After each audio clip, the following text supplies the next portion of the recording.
Please be seated. Nice. That was nice. Some of you remember that I started I think it was my second or third sermon in this church 10 years ago with that opening.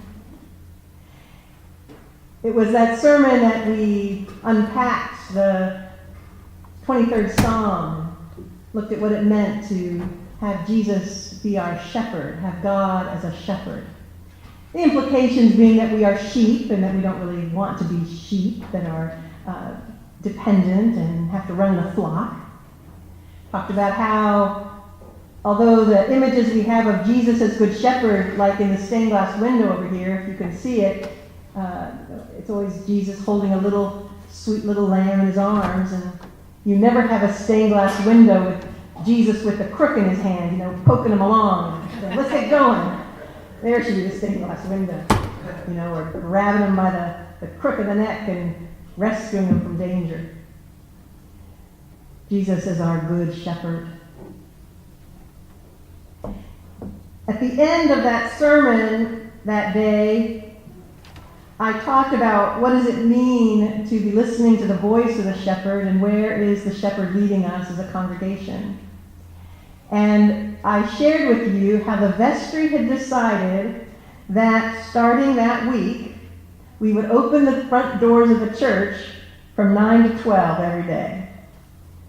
And we said that was because we wanted people to, as they drove by, to know that this was a place of still waters and a place of refreshment.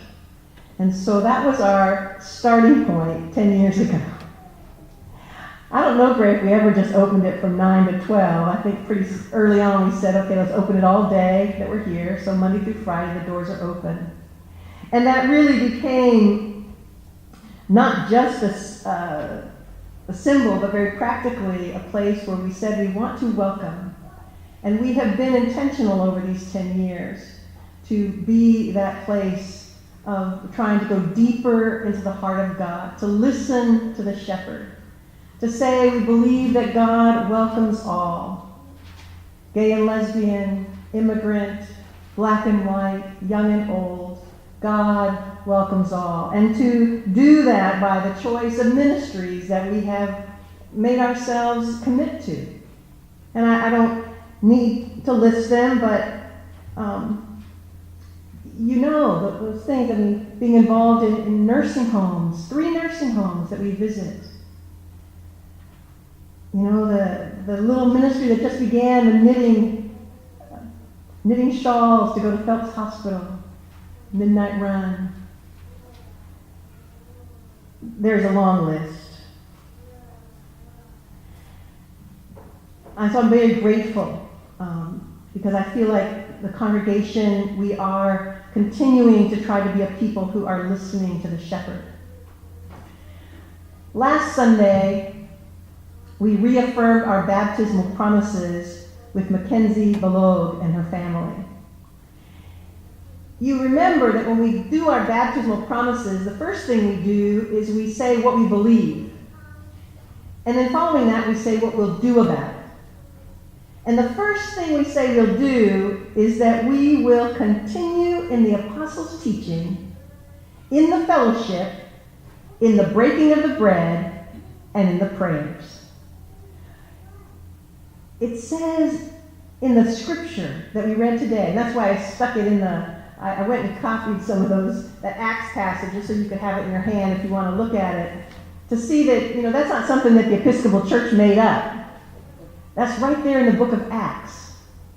It was like a formula of what it would mean as we respond in faith to Jesus. We would continue in the apostles' teaching, in fellowship, in breaking of bread, and in prayers. That's what happened after Peter's preaching on Pentecost. Peter's preaching was all about the death and resurrection of Jesus.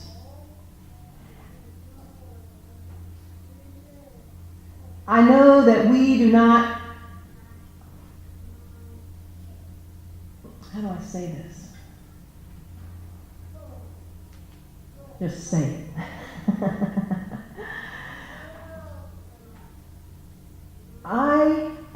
I believe, are so grateful and proud of the ways in which our church has become an inclusive place. It marks us. But I don't want us to ever forget that those marks are independent from the power that gives us to do that, which is in the life and death and resurrection of Jesus. That's what makes us different than just a social club. And that's what also frees us from being afraid when you hear these words that in response to the gospel, they sold all they had and shared all their possessions. Because some of you, like one of the commentaries I read, says this is either Christianity at its most demanding or Karl Marx on steroids. It's scary. Did they do that? Did they really share what they had with one another so that there wasn't any need among them?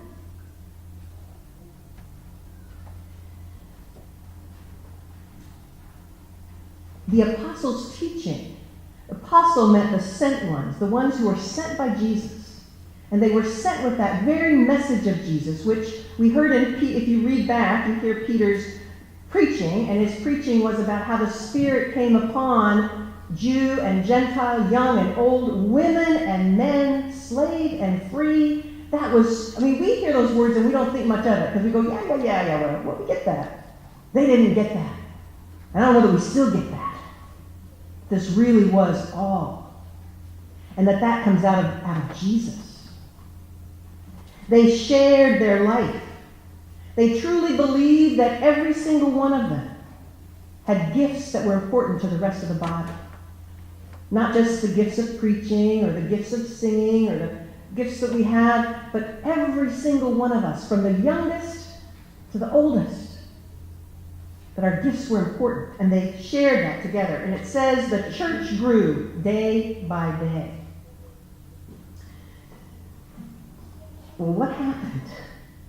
That first, I always think, oh gosh, well, 3,000 people were added.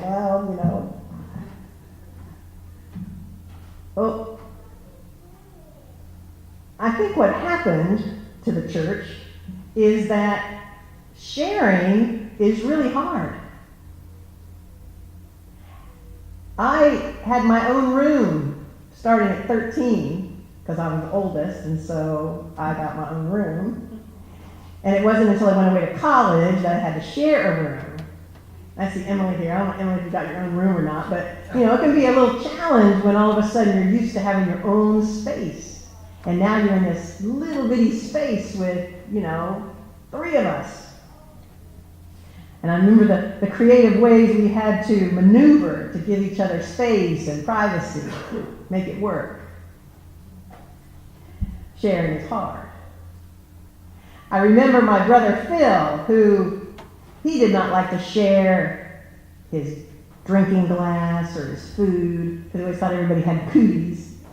And I remember when I went to visit him in Guatemala, he was a missionary down there, and we went out to dinner with a woman that he had been dating, and all of a sudden Catherine leans over and grabs his water glass and takes a drink. And I went, oh my God!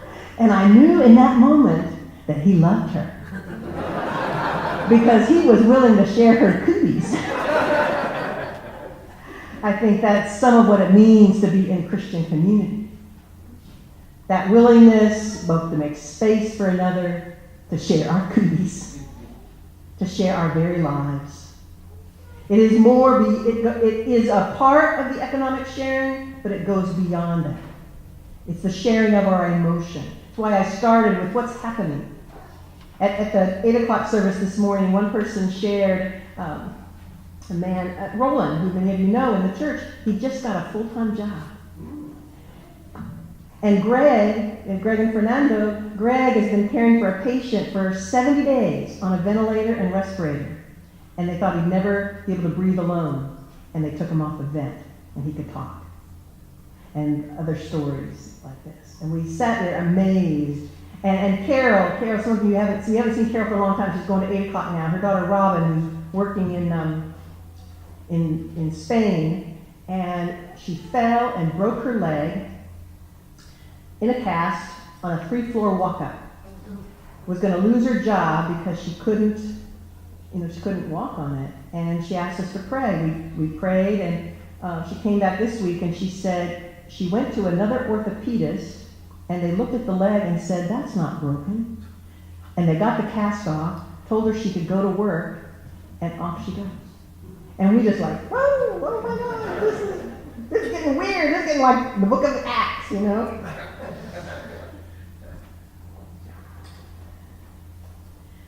Well, the church in general, I think, has got weary of living so intently with each other, sharing so much, because they thought Jesus was coming back soon. And so you can do it for a little while. You know, I can live with your cooties for a little while, but, you know, don't drag it on. And so that's what's happened in the church, isn't it? People got tired. And so instead of living by this model that Jesus had called us to, this deeply intentional way of being connected, we kind of sold out.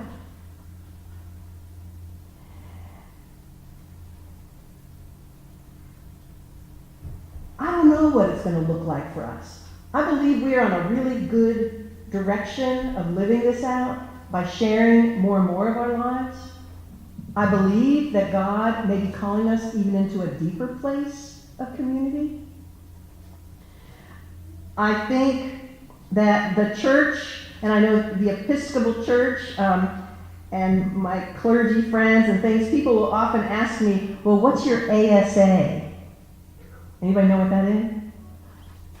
It's your average Sunday attendance. As though that is the measure of our health and what's happening.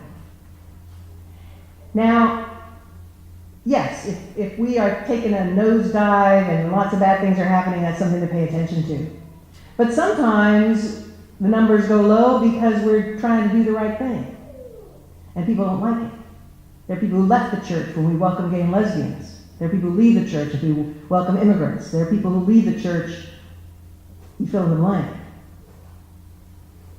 But then the church will grow again in a new way. Instead of caring about our ASA, I think we should care about our AWE, our awe, our average weekly engagement. And that is not meaning how often you come to church. I get that. I get that God is everywhere. And that you encounter Christ in your work, in your home, in your garden, on the river, with your children. I get that. So be free with that. But keep your eyes open and be engaged with God. I believe that God is moving in our midst. I, with you, want to continue to go deeper and deeper into the heart of God. I was just up at the monastery on Friday with my own spiritual director. I see someone once a month, and I confessed to him that I struggle with my prayer life. And I said how hard it must be because I'm hard on my congregation, you know. I thought, I have trouble. I'm sure they have trouble.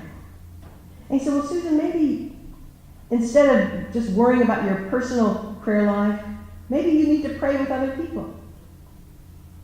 Maybe that's helpful. And I know morning prayer is really helpful to me to gather with others.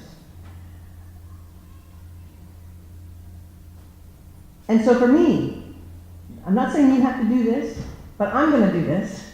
And I would welcome your doing it with me. If you are free on Monday night at 7 o'clock for 4 weeks,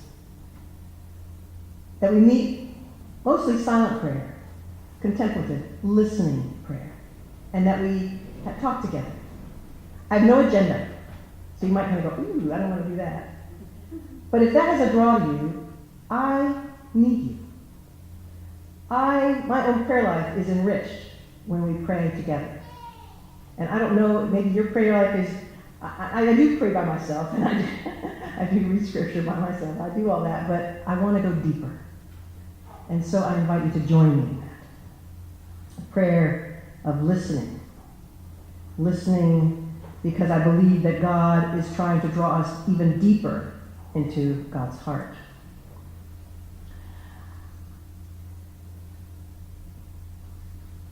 I had a bunch of other things I was going to say, but I'm going to stop because I want to just close with the last paragraph of the sermon I gave 10 years ago. Where is the shepherd leading us? Are we really willing to listen to the shepherd as a community of faith? Really listening?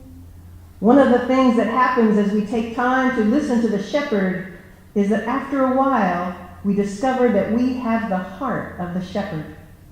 We want to go where he leads, and we're not afraid anymore, because the risk of following the shepherd always leads into the very heart of God, that place of green pasture and the stillest of water. Are you up for the adventure? I am. Amen.